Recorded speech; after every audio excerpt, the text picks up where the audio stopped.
Ah, Mr. Fick. It's been a long time. I need to get rid of this coronavirus. I have a family barbecue on Thursday. Well, there hasn't actually been anything that's proven to be able to fight off the coronavirus. Might I suggest some paracetamol to be able to fight off your fever? I'm looking for something more robust, precise. Robust, precise. What is actually going to stop COVID-19? It's a question that's been raised time and time again. Every time you turn on the TV, go on Facebook, Instagram, no one really knows. This new series that I'm going to be conducting is going to look at all of the treatments currently undergoing trials and to see how they actually size up so far against COVID-19. And to do this, we're going to be diving into one of my favourite pastimes, which is critically appraising work. And no, that's not to be confused with that twat on social media who always likes to point out that the English language actually has a there, and you're a fool if you can't get them right. Nor is it to do with pointing out every grammatical mistake that Donald Trump makes every time he tweets a statement. I mean, I'd need more than a 10-minute video to do that. Now, before I do start, I would like to point out that a COVID-19 vaccine would solve most of our problems right now, but in my opinion, it's something that is going to be unavailable for a long time to come. Yes, there's currently lots of different clinical trials being undertaken by lots of different big pharmaceutical companies. Yes, vaccines historically have helped us with controlling or even sometimes eradicating certain diseases. Yes, Bill Gates is still pushing his belief that we have a vaccine just around the corner and we'll probably all be inoculated by Christmas. Yes, big name companies like Johnson & Johnson are coming together, pulling billions of dollars and resources into trying to find a vaccine. Is that the same Johnson & Johnson who was aware that they were putting asbestos in baby powder? Ooh. But vaccines just take a long time to get approval. Why?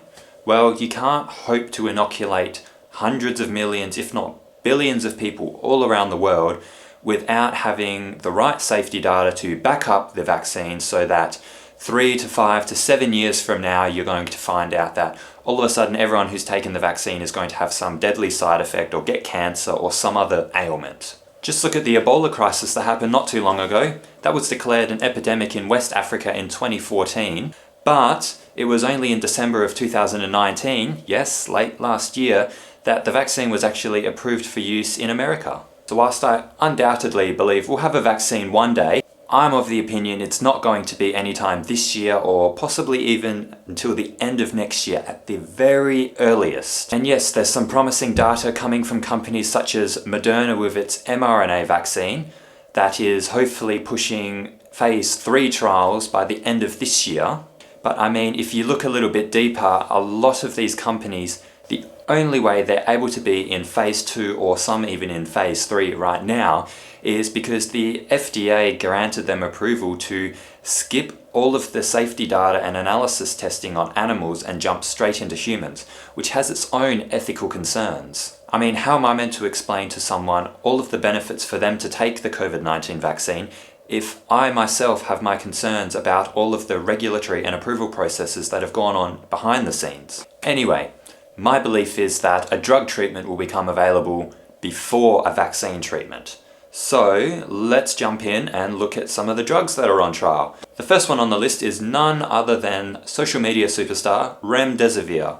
Remdesivir has originally been in development since 2009 for hepatitis C, only really coming to light in the world in the Ebola crisis I previously mentioned. Unfortunately for the parent company, Gilead Sciences, it didn't quite stack up well against 2 other competitor drugs, and so it wasn't actually approved to treat Ebola. So now they're looking to COVID-19 for a way to probably make back the billions that they've lost in research and development. Now, a little bit about Remdesivir. Remdesivir is a potent inhibitor of RNA-dependent RNA-dependent RNA polymerase, an enzyme which is used to help replicate RNA in the body, or the genetic material, and this is commonly found in viruses. Specifically, its use would be limited to single-stranded RNA viruses. The structure of the drug itself is referred to as an adenine nucleoside analog. Now, why is its structure important? Well, it essentially mimics the structure of our naturally occurring adenine base, which is found in pretty much all DNA and all RNA in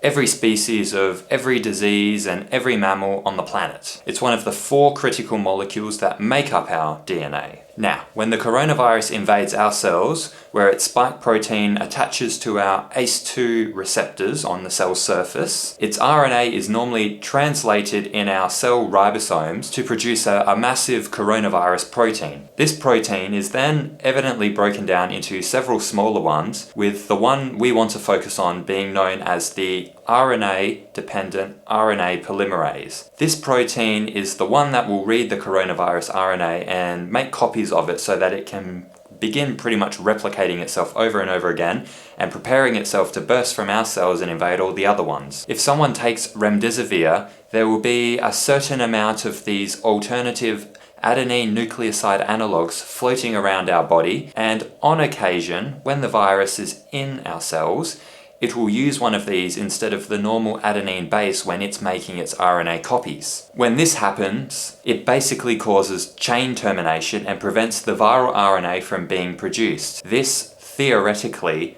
will help to slow the rate of infection in the body by blocking the viral replication and allowing our body time to catch up so that our body may naturally fight off the virus and then we get better, in theory. And hence why Remdesivir is known as an antiviral drug. Now, earlier in the year, the FDA approved the emergency authorization use of Remdesivir in critically ill patients, even though technically it's not approved for anything, and especially not for treatment of COVID-19. Okay, so now for what we currently know. There's many drugs at the moment currently undergoing trials to help treat COVID-19, and Remdesivir is one that has its fair share as well. The most notable studies from Remdesivir have been pretty much from this year onwards. Looking at the dosages currently being used in human trials, Remdesivir is given as a 200mg loading dose on the first day intravenously, meaning it's going through your veins, followed up by 100mg daily for either 5 or a 10-day course period. Some of the side effects which have been noted from the use of Remdesivir include as follows: respiratory failure.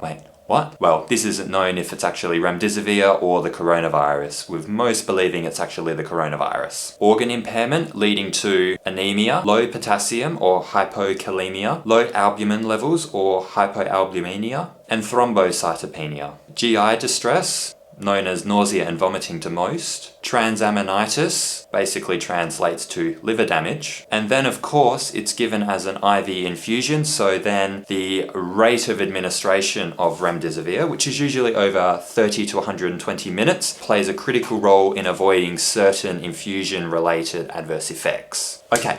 Now, the largest studies that have currently been conducted for Remdesivir are as follows. A randomized controlled trial of 237 patients across 10 hospitals in Wuhan, China, that took place from February to March, where unfortunately in this study they found no significant statistical benefit of actually taking Remdesivir over a placebo. But they did notice a trend towards a faster recovery time in those that were treated, and this warranted further investigation. Gilead since then has done its own drug trials, the most notable known as the Simple-1 trial and the Simple-2 trial, which ran together, basically looked at the efficacy, safety and dosing for Remdesivir. Simple-1 trial had about 6,000 participants involved, where they all had severe disease, and they were looking at the 5-day drug course versus the 10-day drug course, where they noticed a similar improvement in patients taking either or. Though they also noted that patients who started their drug regime within 10 days of their symptom onset seemed to have better clinical outcomes than those who started after 10 days. The second Simple-2 trial was looking at the same outcomes as the first one, though they had a placebo group also put in there, so we had something to compare it to. And they originally wanted 600 participants, but eventually scaled that up to 1,000 participants. At the moment, we have the data on the 600 participants. So again, they were testing the efficacy of the 5-day course versus the 10-day course, and they were looking at all the improvements and all their outcomes on day 11, since that's the day the 10-day course would finish. On day 11, the participants who received the 5-day course of Remdesivir showed significantly better clinical outcomes than those in the placebo group. Finally, Gilead Sciences also released the preliminary results of another randomized double-blinded controlled trial of 1,063 participants, where it showed that there was a significant improvement in the median time to recovery compared to that of the placebo group. It also showed an improvement in mortality rates, with the Remdesivir group having a mortality rate of 7.1% versus 11.9% in the control group, which again was statistically significant. The World Health Organization also has a trial underway, which is known as the Solidarity trial, which is looking at multiple drugs, including Remdesivir, and also fan favorite hydroxychloroquine as well. The National Institute of Health in America also had a trial that they were looking at with Remdesivir. Unfortunately, this trial was cut short because they actually noticed there was an improvement in outcomes in the patients being treated with Remdesivir versus the control, which was receiving nothing. And so they couldn't have the trial keep going when you had all the control group patients unfortunately passing away. So they cut the trial short to go and treat them as well. This was really unfortunate because it was actually a trial that was going to show very promising results, but because they cut it short, we don't know the results that they were going to have. If you found this video enjoyable or helpful or insightful, please remember to like, share, subscribe, and until next time, I hope you have a great week. I'll see you soon.